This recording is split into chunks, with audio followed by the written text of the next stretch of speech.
नमस्कार। अभी हम हैं सरसों के खेत में, जो आप लोग को देख पा रहा होगा इस बार कितना अच्छा सरसों के पौधा लगा हुआ है। ये देखिए कितना मोटा तना है इस बार। तो अभी हम हैं अपने ही क्षेत्र के एक ऐसे किसान के खेत में, जो आप लोग को दिख पा रहा होगा।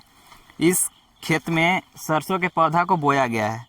इस पौधा को बोने का समय अक्टूबर नवंबर, यानी कि जैसे ही सितंबर ख़त्म होता है 25 सितंबर के बाद आप सरसों के पौधा को बो सकते हैं। और सरसों के पौधा जो उपज आप लोगों को देता है किसान भाइयों को, वह है CH60, जो किसानों को बहुत ही अच्छा उपज देता है। तो आइए सरसों के पौधा में लगने वाला मुख्य बीमारी के बारे में आज हम चर्चा करने वाले हैं आप लोगों से, जो आप लोगों को दिख पा रहा होगा। ये देखिए, किसानों के द्वारा बताया जाता है कि सरसों के पौधा में लाही बहुत ज़्यादा लगता है। यह किसानों के लिए बहुत बड़ी परेशानियां होती है, जो इससे छुटकारा पाने में लोगों को बहुत परेशानियां होती है, और अनेक प्रकार की कीटनाशक दवाइयों को छिड़काव करते हैं। तो ये देखिए कितना इस पौधा में लगा हुआ है लाही, जो आप लोग को दिख पा रहा होगा। इधर दिखाइएगा थोड़ा सा इसको। इसमें देखिए सफ़ेद, भूरा और लाल 3 प्रकार के इसमें जीव हैं जो चिपके हुए हैं, जो पौधा के डाली में लगा हुआ है उसको पूरा चाभ करके बर्बाद कर दिए हैं। जिस तरह से मनुष्य ईख को चीख करके उसका सिर्फ खोइया को बाहर बिकता है, उसका छिलका बाहर गिराता है, उसी तरह यह बीमारी होता है, जो सरसों के पौधा में लग जाने के बाद सरसों के पौधा को पूरी तरीक़ा से नष्ट कर देता है। तो इसको छिड़काव करके या कीटनाशक दवाइयों का प्रयोग करके किसान इससे छुटकारा पा सकते हैं। और बात किया जाए जब मौसम बदलता है उस टाइम यह पौधा में बहुत ही को कब बोया जाता है, कब समय रहता है इसका बोने का अच्छा समय? अच्छा समय कार्तिक में बोया जाता है। कार्तिक यानी कि अंग्रेजी कैलेंडर के अनुसार समझे तो कौन सा महीना? जनवरी, फरवरी, इस तरह से। कब? अक्टूबर में, नवंबर में? कब बोया जाता है इसको? नवंबर में। नवंबर में, चढ़ते नवंबर की? चढ़ते नवंबर ना।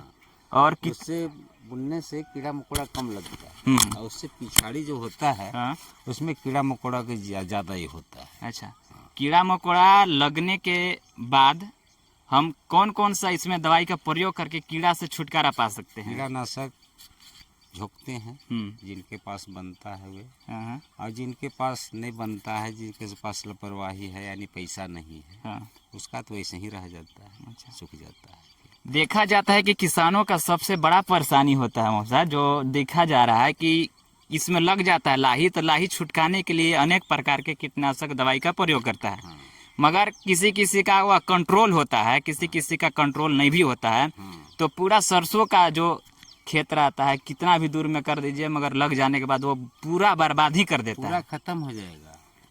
ये देखिए इसमें लगा हुआ है, इसको चाप रहा है धीरे धीरे। हमारा देखिए सरसों वहाँ बुना हुआ है इसी जगह बगले में, समूचा खत्म हो गया। अच्छा, लाही के वजह से? लाही की वजह से सबसे बड़ा बीमारी यही है क्या? बड़ा बीमारी सबसे लाही है, दुश्मन सरसों का। अच्छा, सरसों का तो दूसरा बीमारी कोई नहीं है सरसों का। कब यह लगने के लिए तैयार हो जाता है, मतलब कब लगता है समय? ये जब फूल के थी आने लगेगा ना, पीला पीला होती है, समय से धीरे धीरे कीड़ा लगेंगे बढ़े, वैसे वैसे पौधा भी बढ़त जाएगा और कीड़ा भी बढ़त जाएगा।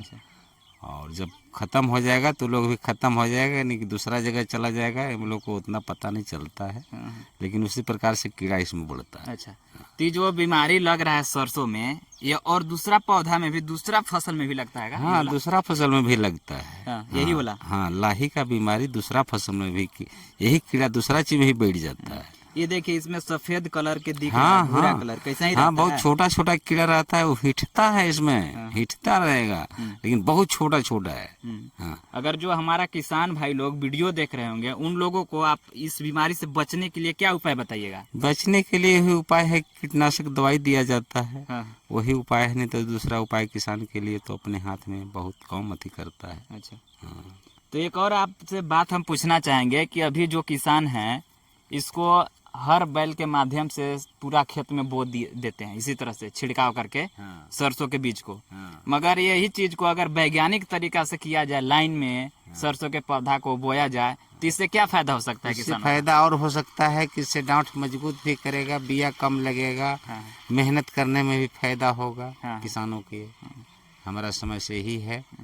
हाँ, ये चीज़ फायदा हो सकता और इसको थोड़ा सा उपज के बारे में बात कर लेते हैं कि जैसे हम लोग मान लीजिए 1 कट्ठा में लगाते हैं पौधा, उसमें कितना बोया जा सकता है सरसों और कितना उसका उत्पादन होगा, कोई अनुमान है? सरसों का कोई ऐसा अनुमान नहीं है, ये सब भगवान का दैविक देन है। अच्छे से मेहनत करेगा, ऐसा जगह होगा तो अनमोल फायदा है। और पैदावार भी है, ये बात नहीं है, लेकिन जब वैसा समय आएगा चांस आता है किसान को, उसी को बैठता है, सबको के नहीं। मतलब वही बात रहा कि मिट्टी में जो भी उर्वरा शक्ति हमारा जिस भी खेत में है उसमें उर्वरा शक्ति मजबूत रहेगा तो मजबूत पौधा होगा और फसल अच्छा होगा। 1 कट्ठा में कितना बोया जा सकता है सरसों के बीज को? 50 ग्राम 50 ग्राम। 50 ग्राम हल्का में इसको मजबूत डांठ बड़ा करता है, इसलिए पतीला होना चाहिए। तो 1 कट्ठा में मुश्किल से 50 ग्राम पड़ेगा। तो इस बार बोया गया जो तरीका है वो बिल्कुल खराब है, वैज्ञानिक तरीका से नहीं बोया गया है। नहीं, वैज्ञानिक तरीका से बुना गया नहीं है, किसान पुराने के थे हिसाब किताब पर बुना गया है, उसी के तरीका से फसल अभी तैयार होने वाला है। अब हमारे पास टाइम नहीं है, अब इतने। ठीक है, इतना जानकारी देने के लिए आपको धन्यवाद। हमारा गवर्नमेंट भारत सरकार, झारखंड सरकार बहुत सारा किसानों के लिए लाभकारी योजनाएं चला रही है, जैसे पीएम किसान योजना। यह 2-2 हज़ार सभी किसानों के अकाउंट में डायरेक्ट प्रधानमंत्री के द्वारा ट्रांसफ़र किया जाता है। उससे सिर्फ किसानों को अपने पॉकेट में रखने के लिए या बैंक अकाउंट में रखने के लिए नहीं, उससे आप खेत में अच्छी तरह से रासायनिक खाद का प्रयोग ना करके उसमें जैविक खाद के प्रयोग करके और वैज्ञानिक तरीक़ा से खेती करने के लिए वो आप लोगों को उपलब्ध कराया जाता है। तो इस वीडियो के माध्यम से हमारे जो भी किसान भाई लोग वीडियो देख रहे होंगे उन लोगों से यह निवेदन करना चाहूँगा कि आप लोग को जो पैसा हस्तांतरित किया जाता है उसका उपयोग करके आप अपने खेतों में जैविक खाद का प्रयोग करके अच्छी तरीक़ा के और अच्छी किस्म के फसल को बो करके आप अच्छी मुनाफा कमा सकते हैं।